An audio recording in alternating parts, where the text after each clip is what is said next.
Salut à tous, ici Yann le Pirate. Dans cette vidéo, je vais vous présenter mon projet de bande dessinée Ours Noir que j'ai finalisé en octobre 2018. A tout de suite.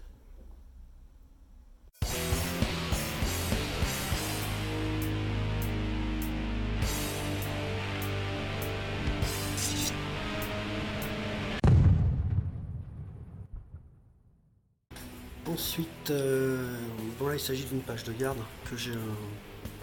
Ce sera la page de garde en fait de la BD. En fait la deuxième pour être plus précis. Enfin bref. Et en fait je voulais simplement vous montrer, voilà, les pages vont avoir des cadres.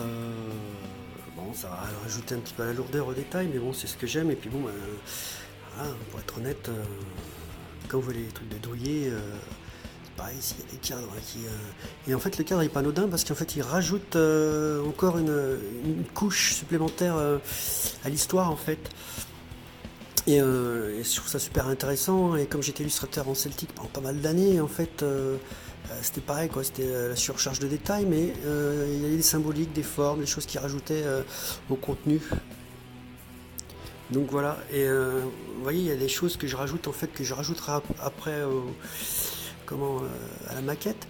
Et des fris, des choses comme ça. Et toujours pareil, pour avoir un format quand même qui sort un petit peu du lot, pour acheter du détail, et il me fallait de plus en plus de place. Donc voilà, on se retrouve avec plus de trucs. Et vous voyez là, c'est pareil, les planches se terminent.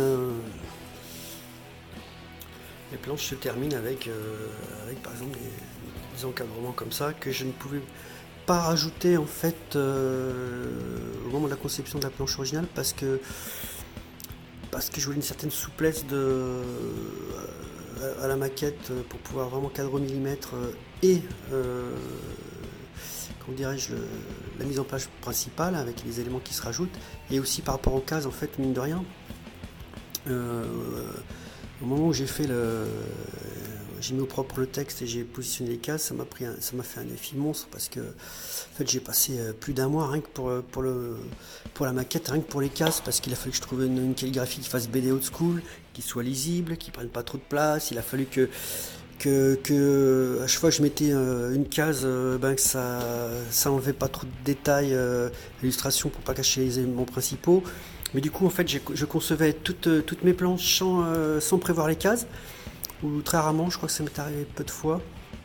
Et du coup, ça me permettait d'avoir vraiment la souplesse de placer mes cases par la suite et mes dialogues comme je l'entendais. Et finalement, c'était un luxe, mais finalement, c'est aussi le contre-coup, c'est que chaque fois que je revenais dessus, j'étais jamais satisfait de la mise en page. Je peaufinais. Au bout d'un moment, il a fallu que je me dise bon, bah, t'arrêtes Coco parce que tu vas pas avancer, quoi. Alors, je vais vous présenter en fait la genèse du projet. En fait, voilà, je vous parlais tout à l'heure de 3 planches que j'avais réalisées il y a quelques années maintenant, et qui en fait ont été le départ du projet. À savoir que ce personnage-là, c'est le personnage en devenir d'Ours Noir. Quelques années après, le tome 1 en fait. Et en fait là, vous avez tout comment dirais-je, le background, le concept de la BD avec le côté païen, le côté animiste, totémique, enfin toutes ces choses-là. Aussi le corbeau qui est très présent dans ce projet. Bref, en fait, c'est ce triptyque-là en fait qui a fait que le projet a débuté. Il y a des années après d'ailleurs, mais ça me trottait dans la tête et je trouvais ça assez intéressant de sortir un peu des sentiers battus et de faire une BD un petit peu austère, un petit peu dark, à l'ancienne, quoi, comme Heavy Metal, tous ces trucs-là que j'adore. Et en y ajoutant quand même une dimension symbolique et le paganisme et ces choses-là qui sont des sujets qui me tiennent à cœur depuis très très longtemps, soit amenés et pas le truc d'Eric Fontis de base avec des elfes, des orques, machin, qui sont maintenant survéhiculés, on n'en peut plus, quoi, depuis le Seigneur des Anneaux, les films. Toutes les BD en font, même si les mecs ils dessinent super bien, les histoires sont pas forcément fabuleuses, mais il y a des trucs sympas. Mais bon, après on n'en peut plus, quoi, l'univers. Pourtant je suis un fan de Donjons et Dragons quand j'étais gamin, mais trop c'est trop, quoi. Voilà. Donc bref, voilà les images qui ont fait que ce projet a débuté. Donc là je vous montre en fait la première maquette que j'avais commencé. D'ailleurs il s'agit là d'images qui sont destinées normalement au tome 2 si tout va bien.